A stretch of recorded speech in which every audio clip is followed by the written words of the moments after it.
ఎక్కడైతే నీ మాటకు విలువ లేదో అక్కడ మౌనంగా ఉండటమే సంస్కారం. ఎక్కడైతే నీకు గౌరవం లేదో అక్కడి నుండి వెళ్లిపోవడమే ఆత్మగౌరవం. నీ ఆత్మగౌరవం చాలా ఖరీదైనది. గాజులా ఉంటే రాయి విసిరేవాడల్లా నిన్ను పగలగొడతాడు. అదే వజ్రంలా మారిపో. నిన్ను పగలగొట్టాలి అనుకునే సుత్తి కూడా ముక్కలైపోవాలి. నీ ధైర్యమే నీ ఆయుధం.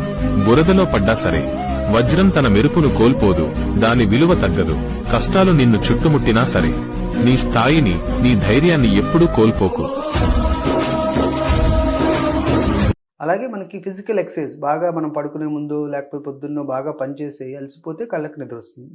మెంటల్గా కాదు ఫిజికల్గా కూడా అలసిపోవాలి. మనం ఫిజికల్గా అలసిపోవట్లేదు కదా, శరీరానికి నిద్ర.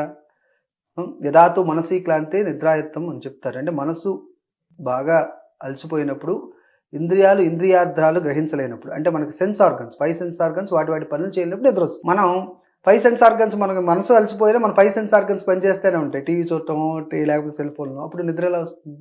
సో ఆ ఇంద్రియాలకి మనసుకి ఎప్పుడైతే పూర్తిగా విశ్రాంతి దొరుకుతుందో అప్పుడు